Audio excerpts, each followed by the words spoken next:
Hello and welcome back to SF Giants Recap, and today we're going to be going over free agent possibilities for the Giants could sign, and these are some predictions too.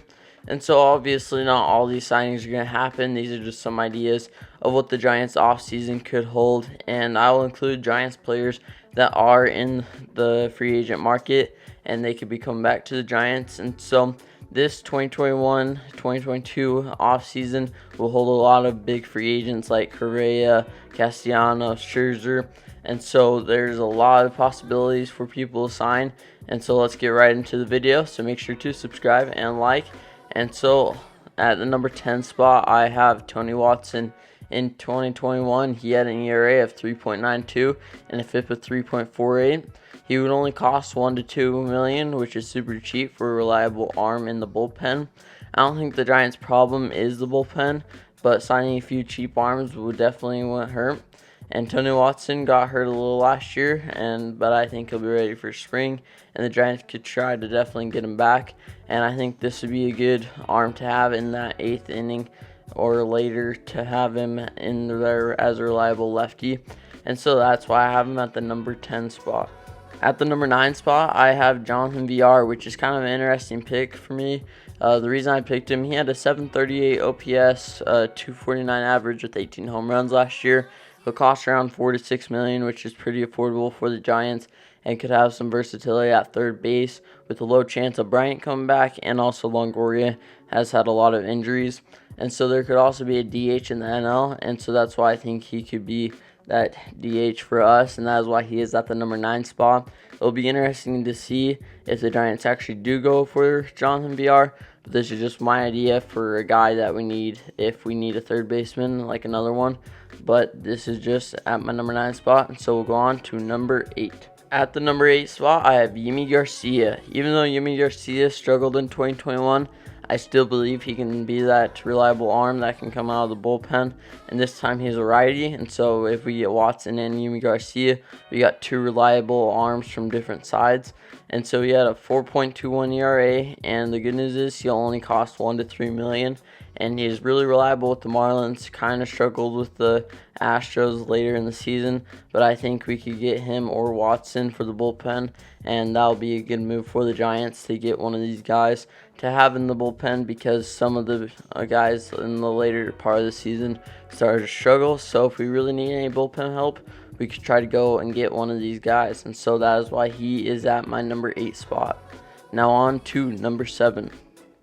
At the number 7 spot, I have chosen that we would keep Alex Wood, who had a 3.83 ERA, 152 strikeouts with a 1.183 WHIP. He'll be worth around $6 to $8 million, which would be totally worth it. Alex Wood did very well with the Giants and was a very good number 3 starter, and I chose him to stay in SF because starting pitching is going to be our biggest worry. We have a lot of people going free agents, and he's one of them. I think bringing him back will be a smart choice to have him as that number 3 or number 4 starter, depending on who else we sign. But yeah, that's why I have him coming in at number 7, because we could definitely use that starting rotation help.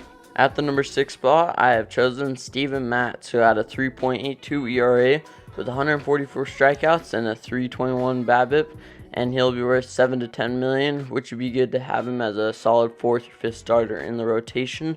The Giants really need starters, as I already said, and so getting him would be really good to have as that 4th or 5th, and depending on if we sign Wood or not, it'll really depend on Matz. And so that's my idea, is if we need a 4th or 5th starter, he'd be a very good one to have, and to add depth to that starting rotation that is going to struggle if we don't have any, if we don't go out and get some big names. And so that's why I have Steven Matz at the number 6 spot, and we'll head on to number 5.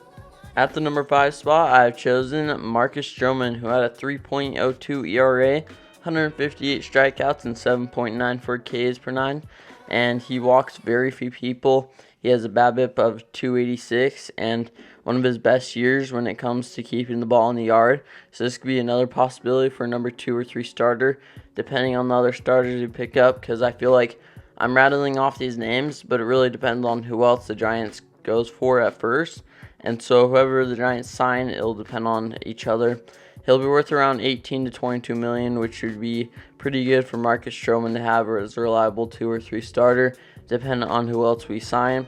And so this is what Farhan does, is get the 1-year contracts, and I think an $18-19 million 1-year contract would be really good for Marcus Stroman, and so that's why I have him at the number 5 spot. Now we'll head on to the number 4. At the number 4 spot, I have Canha, who had a 231 average, 358 on base percentage, 17 home runs, and a 115 WRC plus. But before 21, he did have a really good WRC plus with 127 and 146.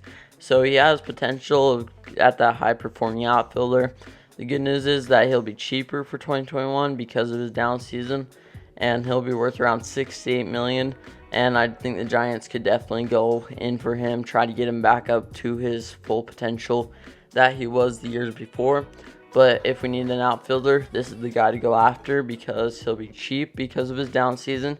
He's performed well in the past, and so he has potential to go back. And so that's why I think we could go after Canha.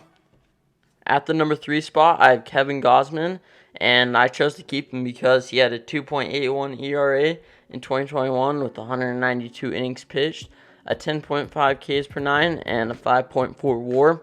He'll be worth about 25 to 30 million. He had some trouble with his splitter at the end of the season, but I think it looked better as in the last few weeks.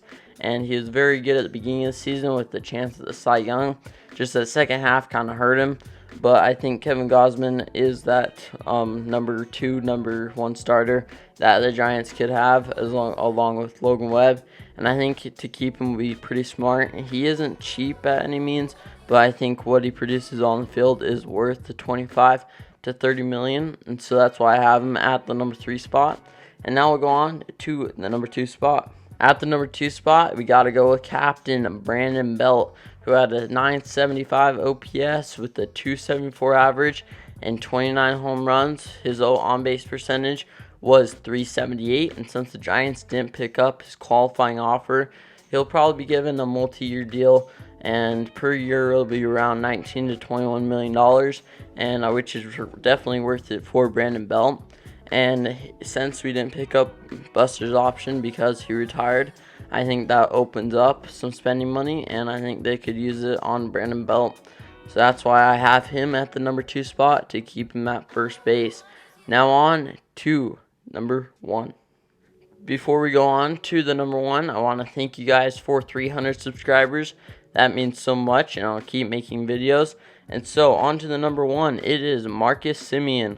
And the reason I chose Marcus Semien is because he had a 131 WRC plus, 45 home runs, 102 RBIs, 15 stolen bases, and he'll cost around 28 to 34 million. The reason the Giants would do this is because there's a good possibility that Solano doesn't come back, and Tommy La Stella had surgery, so he could be a good second baseman to have along with Tommy La Stella, and also can play different positions in the infield. So I think this would be a really, really good pickup, sneaky one for the Giants. He ended in MVP voting, and that could raise the price, but I think it'd be a good pickup for the Giants if they decide to do that. And so that will do it for my top 10 free agent possibilities. If you did enjoy this video, make sure to subscribe and like, and I'll have a video out whenever the manager of the year comes out, because it's going to be Gabe Kapler. If it's not, I'll have a rant about that. But I'll see you then. So thanks for watching.